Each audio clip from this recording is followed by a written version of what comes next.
Hey everyone, Chris, the Darktoylord here. Thank you very much for tuning in. Today we're taking a look at this Transformers Titans Returns Legends Class Gnaw action figure by Hasbro. Now Gnaw, we know him. He's made famous by the original Transformers movie, the animated one back in the 80s. So let's go ahead and take a look at the packaging real quick. Here we have Gnaw sealed in his plastic bubble. We have some artwork along the top. Spinning him around, we have some photographs of the toy plus a little write-up. It says, Gnaw, Autobots are the favorite food of this ferocious Sharkticon. So there you have the packaging. Let's go ahead, open this up, and we'll take a closer look at the action figure. Okay, so the package contents include the instruction manual, the collector's card / tech spec. We have Gnaw's mace / tail.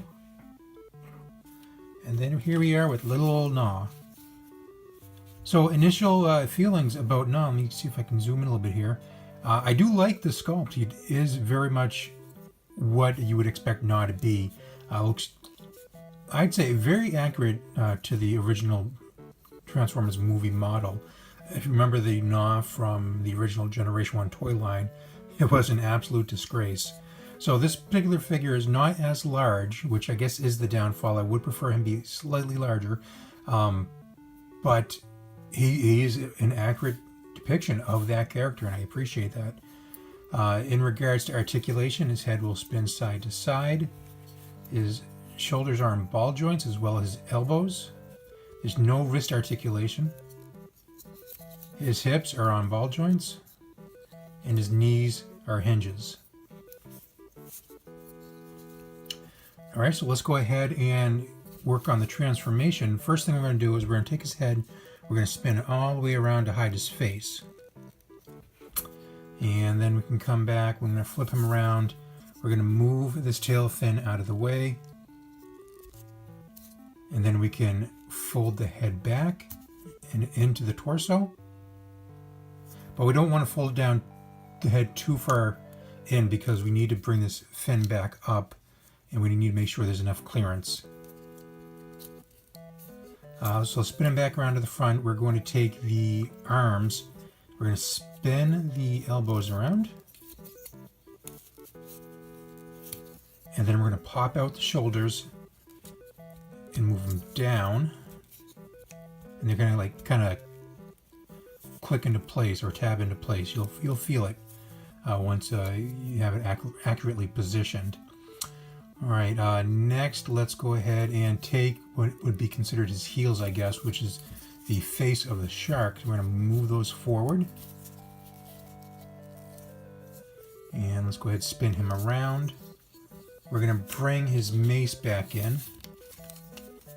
And this is what I was talking about earlier. We need to make sure that the head is positioned properly so that it provides enough clearance for the fin here, because this mace is going to go in this spot right here and is going to be the shark's tail.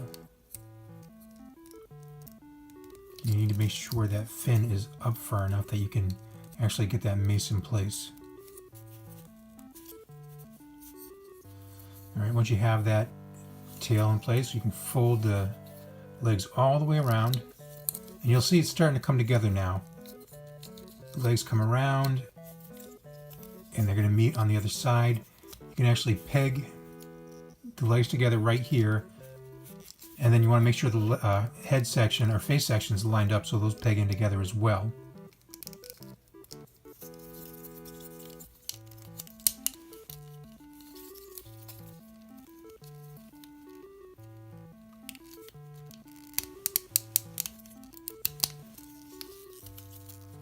All right, once you have those pegged together, the legs actually peg into the torso section. And again, it's kind of hard to see, but there's the pegs right there, and there's slots on the torso where they go into. All right, let's just go ahead and make sure that the shark legs are positioned correctly. So you can see how the elbow will give that bend, and you'll have the shark foot pointing forward. And the hand, the robot hand, is still visible, and I guess that's kind of an eyesore. I mean, it is a Legends class. It's a small figure, so there's not a lot of room here. It would be nice if there was some way this hand could have been folded out of sight. Alright, then you can move the shark hands.